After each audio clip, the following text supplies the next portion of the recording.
अग्ने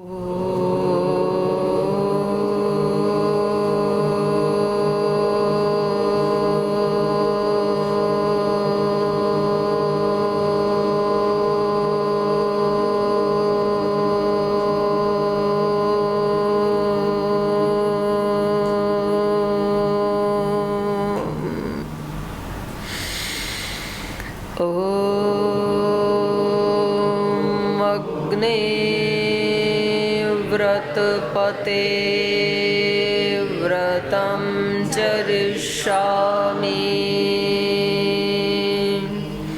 तच्छकेयं तन्मे राध्यताम्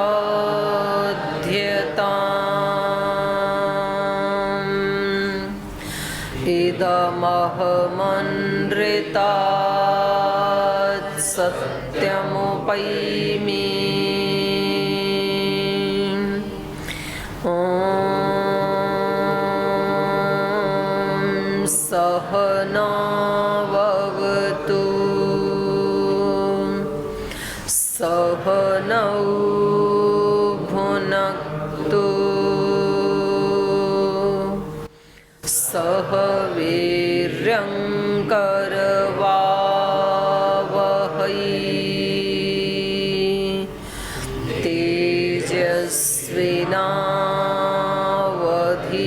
तेजस्विनावधीतमस्तु मा विद्विषावहै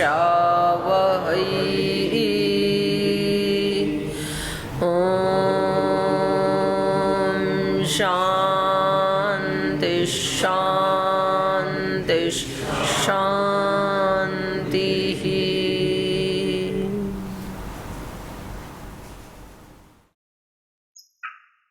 वाल्मीकि रामायण की किष्किंधा कांड का चतुर्दश सर्ग पढ़ रहे हैं। इसमें जब तारा को और अंगद को पता लगता है बाली की मृत्यु के बारे में, तो वो अपने महल से पुत्र सहित वहाँ पर आती है जहाँ बाली ग्राउंड में भूमि पर लेटे हुए हैं, और अत्यंत वो करुण क्रंदन करती है, विलाप करती है अपने पति को देख करके, उनको जगाने की कोशिश करती है, उनसे संवाद करती है और उनको कभी निवेदन करती है कि आज मुझसे बात क्यों नहीं कर रहे हैं। तो अनेक अनेक प्रकार से, जैसा कि स्वाभाविक है, तो एक ऐसा चित्र स्वाभाविक सा यहाँ पर महर्षि वाल्मीकि जी ने दिखाया गया है। और यहाँ पर तारा कहती हैं कि पहले मैंने कभी दुख देखा नहीं, क्योंकि राजकुमारी हैं और महारानी हैं। अदुखोपचिता पूर्वम, पहले मैंने कभी दुख देखा नहीं, लेकिन अब वैधव्यम शोक संतापम कृपणम कृपणा सती वर्तिष्यामि अनाथवत। लेकिन अब ऐसे लग रहा है कि अब ये जो वैधव्य का दुख है ये भी मुझे सहन करना पड़ेगा, और इस शोक संताप को भी कृपणा सती अत्यंत दीन दुखी होकर के अनाथवत वर्तिष्यामि, तो अनाथ की तरह से मुझे जीना पड़ेगा, व्यवहार करना पड़ेगा। तो ये तो इसमें तो विलाप दिखाया गया है, और इसमें ये भी दिखाया गया है इस सर्ग में कि श्री राम और लक्ष्मण जो हैं वो सुस्थिर हैं। तो किसी व्यक्ति का मर्डर करके भी कोई व्यक्ति ऐसे शांत और ऐसे अपने स्वरूप में कैसे स्थित रह सकता है? बहुत बड़ी बात है ना ये। जैसे किसी को डांटते हैं तो ही व्यक्ति अपने जो उसका एक शांत स्वभाव है वास्तव में आत्मा का, तो उसमें थोड़ा तो वो हो जाता है ना विचलन। फिर किसी की पिटाई कर दें तो फिर तो पूरा दिन ऐसे लगता है आज कुछ गलत काम हो गया। और किसी को जान से ही मार दें तो पहले तो पुलिस ही नहीं छोड़ेगी, लेकिन पुलिस को ना भी पता लगे तो व्यक्ति को बहुत घबराहट होती है। तो जैसे गीता में भी अर्जुन इतने लोगों की हत्या करके, उनको मार करके भी अपने स्वरूप में स्थित हैं। यहाँ पर श्री राम समय समय पर, अभी तक तो बहुत सारे लोगों को तो मोक्ष प्रदान कर ही चुके हैं ना, और ये तो बड़े बलवान राजा हैं बाली, और इस तरह से इनकी पत्नी पुत्र सब क्रंदन कर रहे हैं, लेकिन वो अपने स्वभाव में स्थित है। ये बहुत बड़ी सीख है इस सर्ग में कि जो योगी होता है ना, तो वो वास्तव में राग या द्वेष से युक्त होकर के कोई भी कार्य करता नहीं है। जब हम राग और द्वेष से युक्त होकर के कार्य करते हैं तो वैसा ही हमारे चित्त पे प्रभाव पड़ता है। कुछ कार्यों को हम राग पूर्वक पुण्य समझ करके, रिचुअल समझ करके करते हैं तो फिर वैसा ही प्रभाव पड़ता है। कुछ कार्यों को द्वेष पूर्वक दुखदायी समझ करके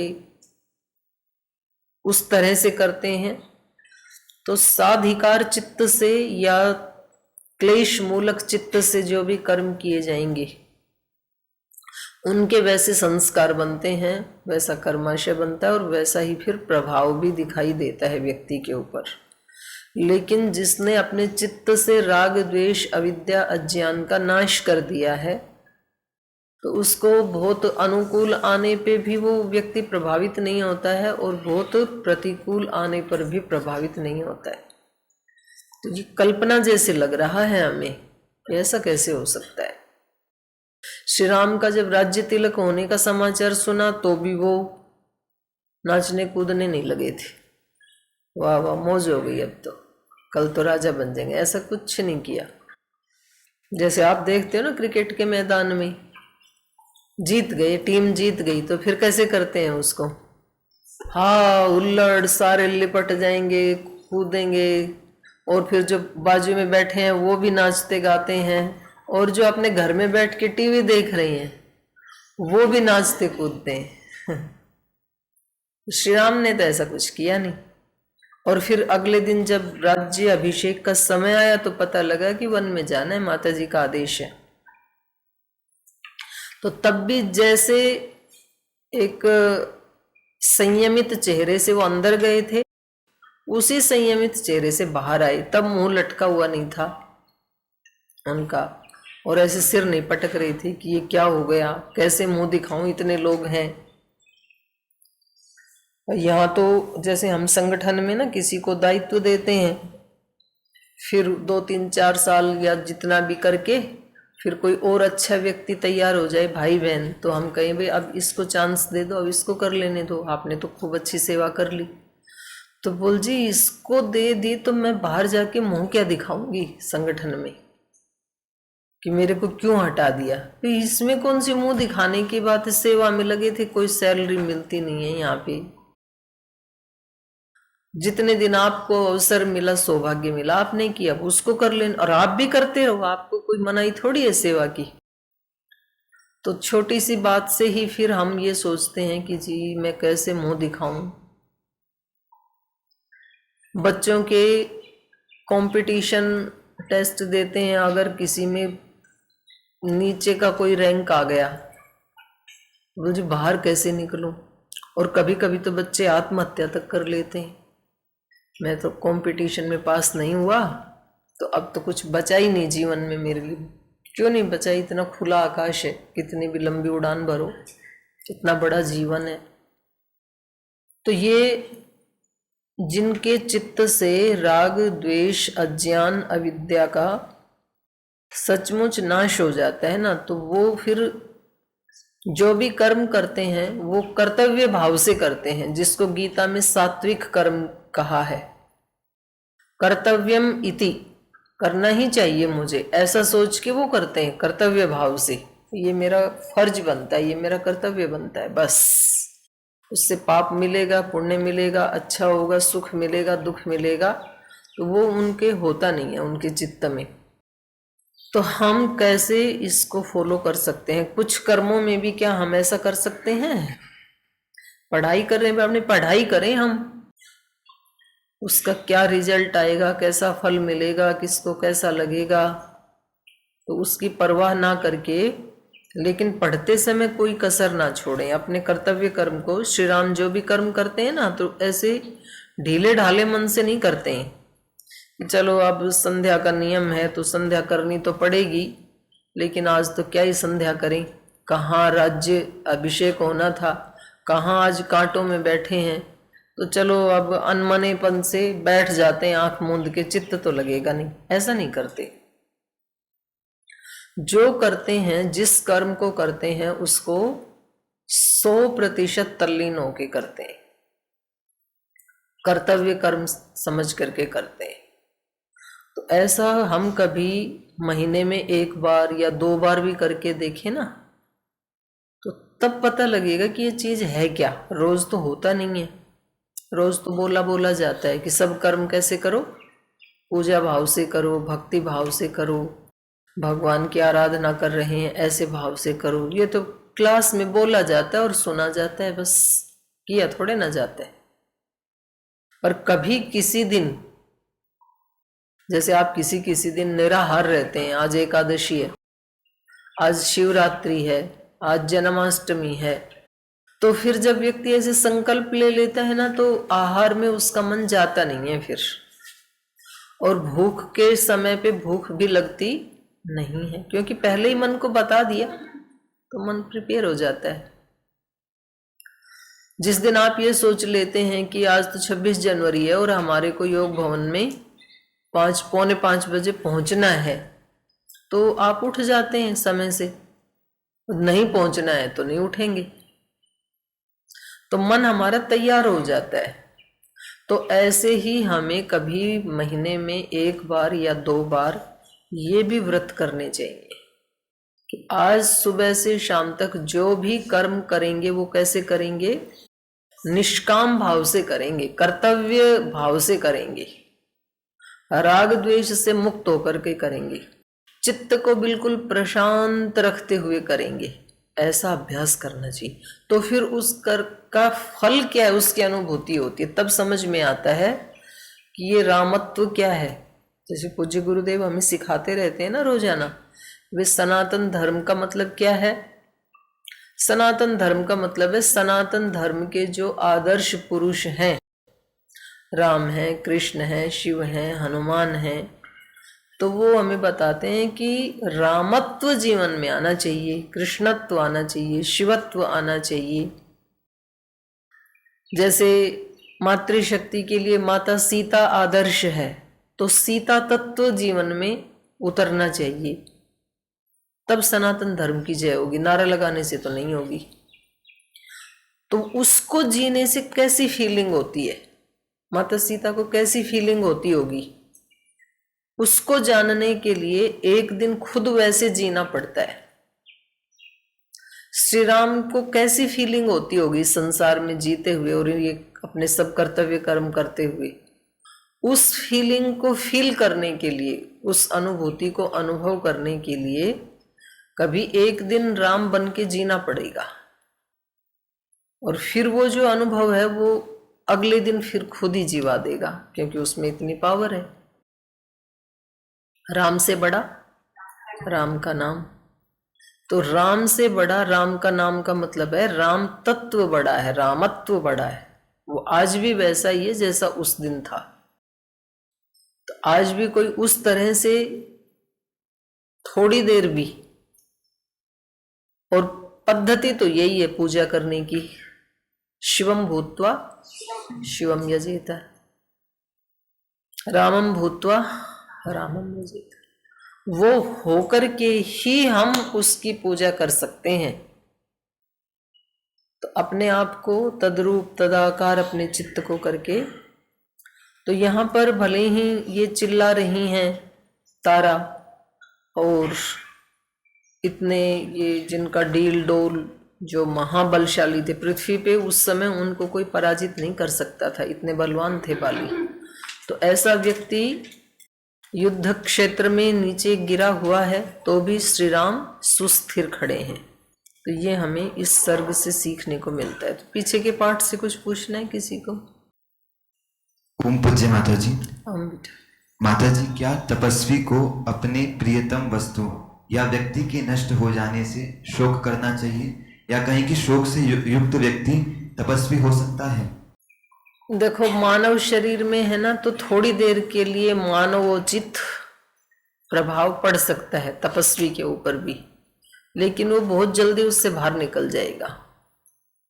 और क्या करना चाहिए कि नहीं करना चाहिए, तो उसका तो उत्तर है नहीं करना चाहिए।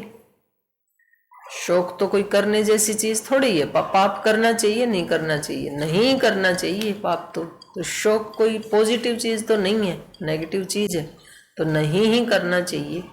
लेकिन जिनके साथ हमारे राग द्वेष होते हैं, संबंध होते हैं, संस्कार होते हैं चित्त में, तो वो अपना काम तो करते हैं। तो थोड़ी देर के लिए तो व्यक्ति शोक युक्त होगा, बिल्कुल होगा। तपस्वी होते हुए भी शोक युक्त हुआ जा सकता है, पर तप का मतलब ही है तपोद्वंद्व सहनम। तो वो थोड़ी देर उसमें जाके बाहर निकल आएगा, उसको सहन कर लेगा वो, मतलब उसमें डूब नहीं जाएगा, या उस शोक के कारण वो टूट नहीं जाएगा कि आगे फिर कुछ कार्य ही नहीं करेगा।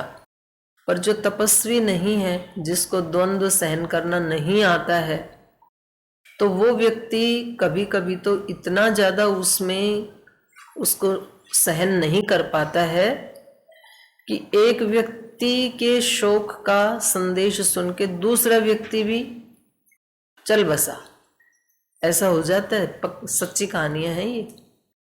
और कभी कभी ऐसा होता है कि एक व्यक्ति ने किसी से बहुत प्रीति थी, उसको शोक का संदेश मिला और उसका दिमाग की इम्बैलेंस हो गया, फिर खो दी उसने अपनी यादाश्त।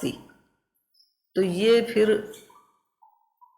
अतपस्वी होने के प्रमाण है, क्योंकि तपस्वी, तप का तो मतलब ये भी जो भी आ गया उसको सहन करना चाहिए, और बिल्कुल ही प्रभाव ना पड़े वो फिर तपस्या का शिखर है।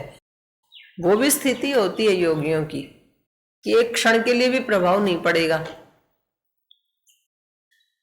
तो तपस्या का तो एक लंबा रूट है ना बेटा, अभी चले हैं, कुछ बीच में हैं, कुछ और थोड़े आगे पहुंच गए, कुछ बिल्कुल शिखर पे पहुंच गए। तो जो तपस्वी है, अब उसको ये देखना पड़ेगा भाई अभी वो कहाँ तक आगे पहुंचा है।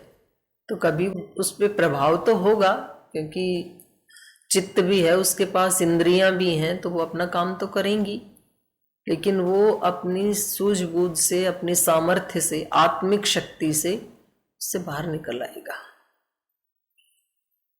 और जी जी जी, जैसे आप कहीं जा रहे हो यात्रा आदि में, तो उस समय जैसे बस में, ट्रेन में, तो क्या उस समय भी हम संध्या कर सकते हैं? हाँ बिल्कुल कर सकते हैं, क्यों नहीं कर सकते, करनी चाहिए, करना चाहिए। और जो कल बता रही थी आपकी शोक, मोह और ये भय नहीं रहना चाहिए, तो जैसे किसी अच्छे कार्यों में अच्छी चीज़ों से भी मोह, या अच्छी चीज़ों से भी मतलब किसी खराब चीज़ों से भय रखता है, तभी हम उससे चीज़ से दूर भागते हैं। हाँ, तो क्या ये उचित है? हाँ, तो उसके लिए गुरुजी बोलते हैं विवेकपूर्ण भय, विवेकपूर्ण शोक, मोह। तो विवेक पूर्वक भगवान से मोह हो जाए तो कहना ही क्या है फिर, तो वो तो बड़ा अच्छा मोह है। पर उसको एक्चुअली उसको मोह शब्द से पुकारा नहीं जाता, मतलब संसार के लोगों में या किसी वस्तु में आसक्ति होगी ना, उसको तो मोह कहेंगे। और जब वही परिस्थिति, वही चित्त की स्थिति ईश्वर के प्रति हो जाए, तब उसको भक्ति कहेंगे, श्रद्धा कहेंगे, तब उसको मोह कहेंगे नहीं। एक्चुअली ये जो शब्द है ना, ये नेगेटिव शक्ति के लिए प्रयुक्त होते हैं। तो आप कहेंगे कि जी कहीं ऐसा ना हो कि मेरा ये मानव जीवन निरर्थक चला जाए, तो मुझे अच्छे कर्म करने चाहिए। तो ये भी एक तरह का भय हुआ ना, और फिर हम अच्छे में लग जाते हैं। तो ये भय नहीं कहेंगे, इसको विवेक कहेंगे फिर।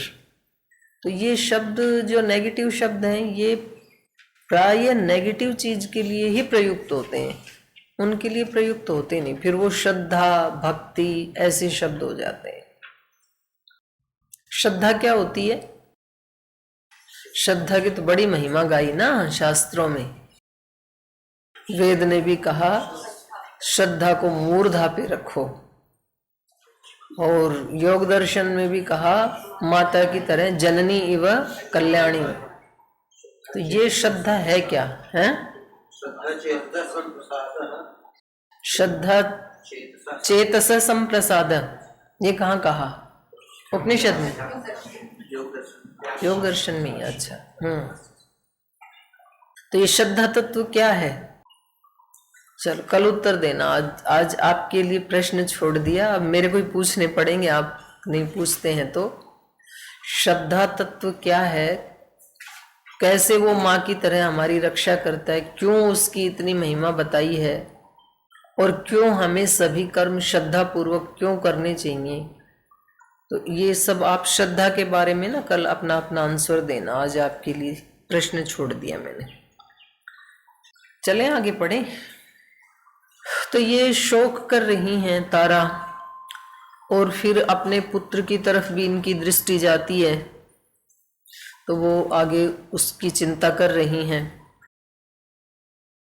लालितश्चांगदो वीर सुकुमारः सुखोचितः वत्सते कामवस्थां मे पितृव्ये क्रोधमूर्छिते कुरुष्व पितरं पुत्र सुदृष्टं धर्मवत्सलं दुर्लभं दर्शनं वत्स तव तस्य भविष्यति समाश्वासय पुत्रं त्वं संदेशं संदिशस्व च मूर्धनि चैनं समाघ्राय प्रवासं प्रस्थितो ह्यसि अक्षकामो भव सुग्रीव रोमां त्वं प्रतिपात्स्यसे भुङ्क्षस्व राज्यम् उद्विग्नो शस्तो भ्राता रिपुस्तव तथा तु तारा करुणं रुदन्ति भर्तुः समीपे सहवान् व्यवस्यत प्रायमुपोपवेष्टुम् अनिन्द्यवर्णा भुवि यत्र बाली। लालितश्चांगदो वीरः सुकुमारः सुखोचितः।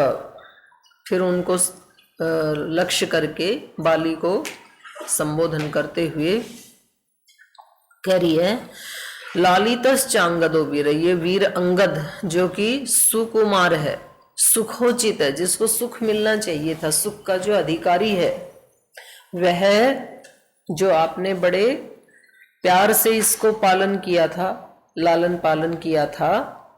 वत्सते काम अवस्थाम में वीर है, ये जो मेरा वीर है, मेरा पुत्र है, ये क्रोध मूर्छिते पितृव्ये काम अवस्थाम वत्स्यते। मुझे नहीं पता किस अवस्था में रहेगा ये बेचारा, क्योंकि इसका जो पितृव्य है, पितृव्य मतलब चाचा, वो कैसे हैं? क्रोध मूर्छित।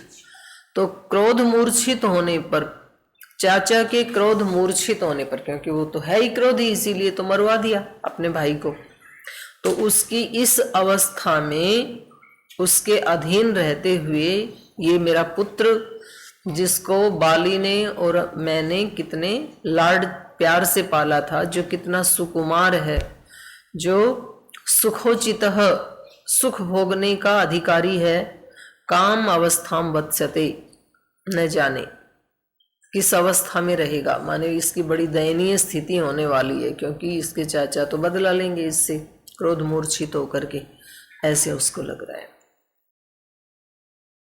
कुरुष्व पितरम पुत्र सुदृष्टम धर्मवत्सलम। फिर अपने पुत्र को कह रही हैं, हे पुत्र, पितरम कुरुष्व, पिता के धर्मवत्सलम पितरम सुदृष्टम कुरुष्व।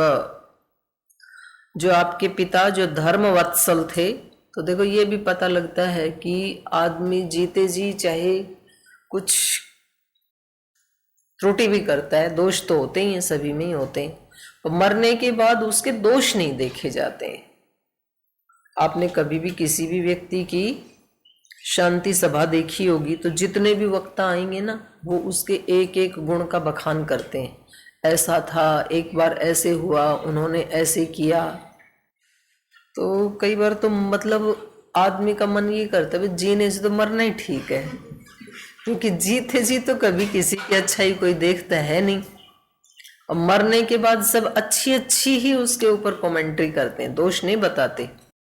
कोई भी किसी के शांति यज्ञ में ये नहीं कहता है कि भाई बड़ा खड़ूस था, पीछा छुटा आज गया, तो ऐसे नहीं कहते।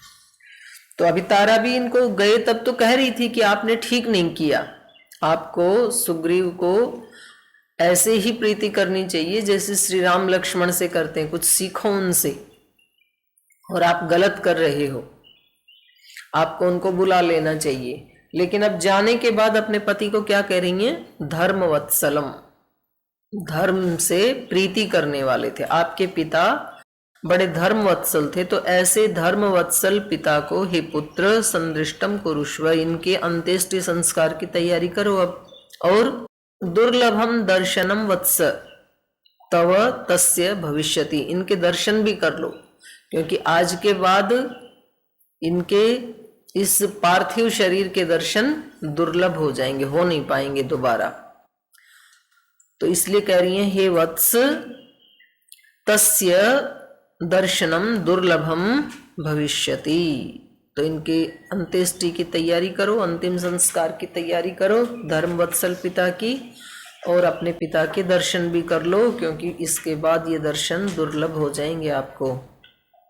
समाश्वासय पुत्रम त्वम संदेशम संदिशस्व च, तो माता के ऐसे कहने पर अंगद जब उनके दर्शन करने के लिए पास जाते हैं, तो जब मृतक व्यक्ति होता है उसके सामने तो सब हाथ जोड़ के ही, सिर झुका के ही प्रणाम करते हैं। तो अंगद ने भी जब प्रणाम किया, सिर झुकाया अपने पिता को, तो तारा बाली को कह रही हैं समाश्वासय पुत्रम त्वम, अपने पति को कह रही हैं बाली को कि आप अपने पुत्र को आश्वासन दीजिए, समाश्वासय संदेशम संदिशस्व च, और इसको कुछ संदेश भी दीजिए, इसको बताइए अब इसको आगे कैसे रहना है। संदिशस्व च, और इसको थोड़ी हिम्मत भी बंधवाओ, इसको थोड़ी दिशा भी दिखाओ। मूर्धनि च एनम समाघ्राय, और इसके माथे को सूंघ कर, माने प्रीति करके जो पुत्र को आशीर्वाद देते हैं। तो प्राचीन ग्रंथों में सब जगह आघ्राय ऐसे ही शब्द आता है।